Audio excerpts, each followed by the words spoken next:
went on stage in the auditorium dressed as a ghost to get revenge on my killer, Mark.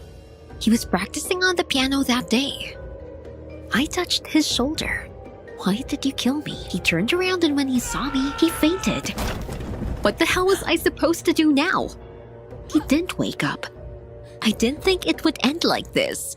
It all started from the day when the school announced the reporting concert. It should bring together the best musicians of the country. Wow. They would choose one student who would enter the Academy of Music without exams, and it would definitely be me. Then I would finally move out from my parents who punished me even for one beat in solfeggio.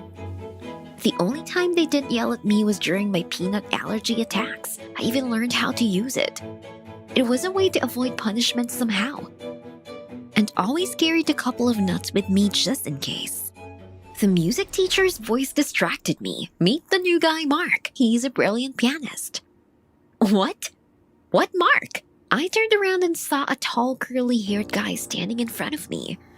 I pretended to be pleased to meet him, and then the teacher added, "Mark will be performing at the reporting concert." What about me?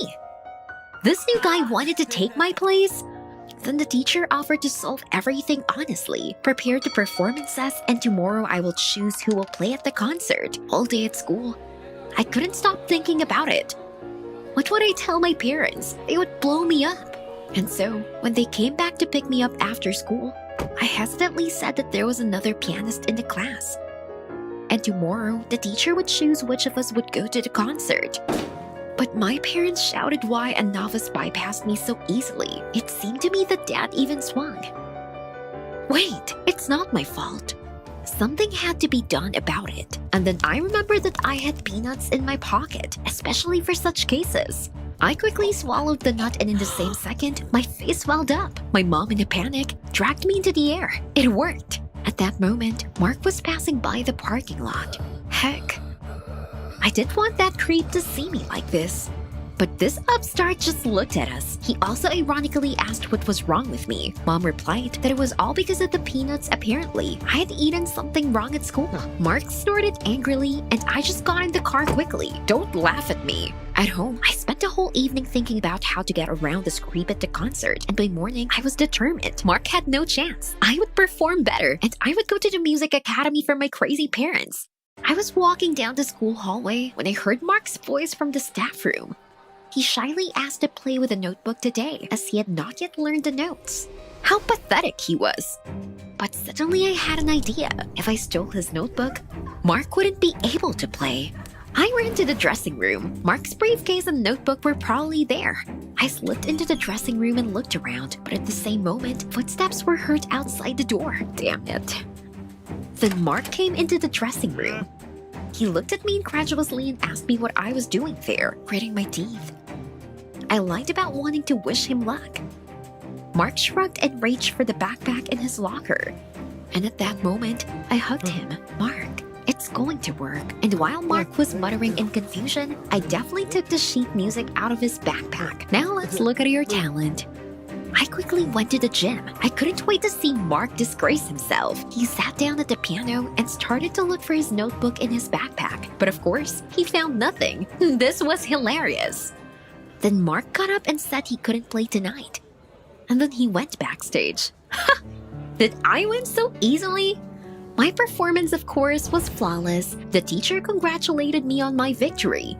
The place at the concert was mine. Suddenly, Mark called me backstage and said he had something for me.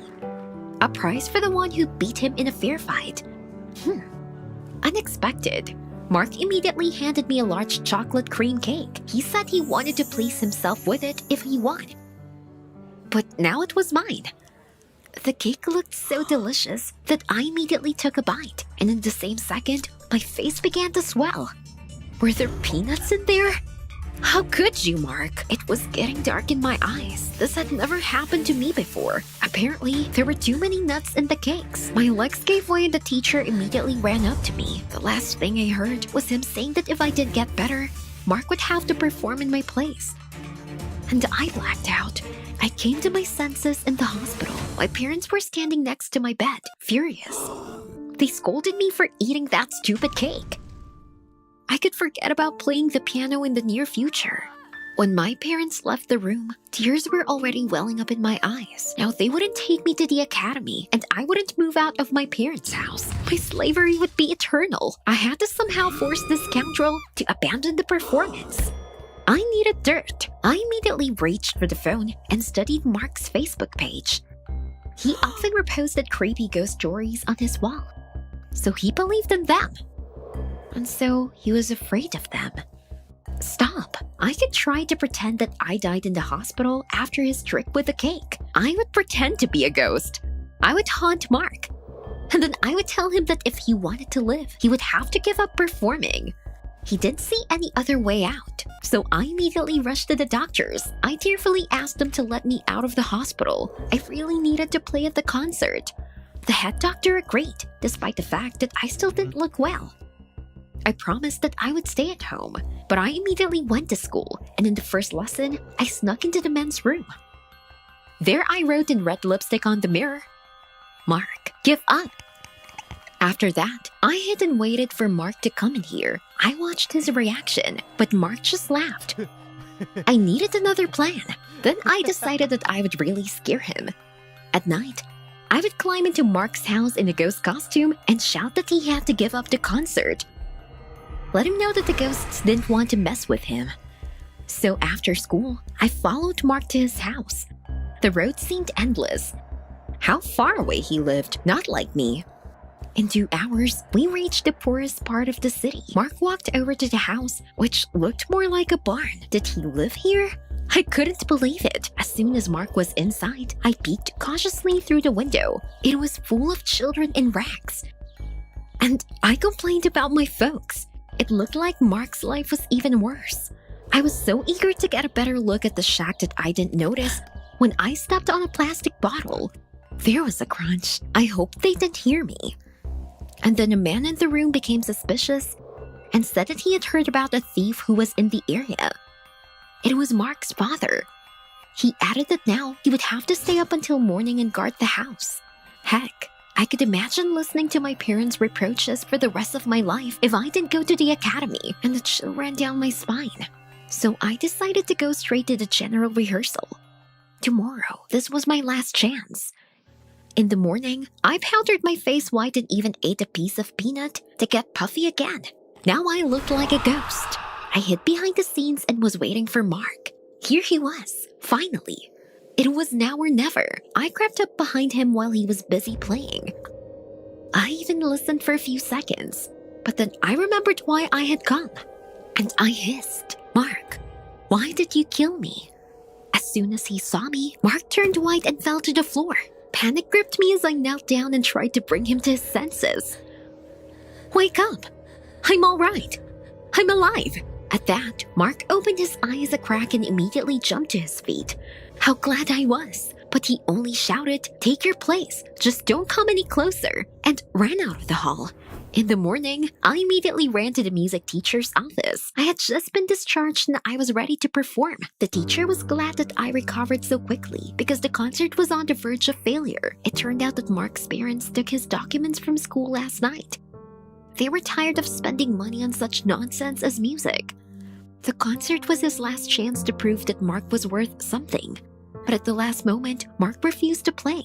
Now he will be transferred to a school at a local factory, which is a pity, because he is a great pianist. The teacher finished. Suddenly I felt very ashamed. Mark was a great player, even better than I was. But what could I do now? It was 2 hours before the concert and I quickly ran to Mark's house. I knocked, but no one answered for a long time. Finally, Mark appeared in the doorway. He stared at me in surprise. "What are you doing here?" I grabbed his arm and pulled him along. "The concert is today and you have to perform in my place." But Mark resisted and would not go. Then I blurted out, "I'm sorry. I didn't know this concert was so important to you." And yet, in a fair fight, you still won. An hour later, Mark and I were standing backstage, waiting for my turn to come out. Mark asked me anxiously if I was sure I didn't want to. I nodded and silently pushed Mark onto the stage. I watched from the backstage. Mark played beautifully, as if he had been preparing for his performance all his life. When he finished, the audience erupted in applause. He was immediately offered a place at the academy. Something inside me skipped a beat. I'd wanted to go to the academy for so long, but Mark deserved it. And then someone called out to me. It was our music teacher. He came closer and modestly handed me a piece of paper. What is it? I looked closely. It was an invitation to study at the academy. But how is this possible? The teacher replied that he always considered me his best student, so he asked for places in the academy for the two of us. Tears of joy filled my eyes. Now I was going to the academy along with Mark.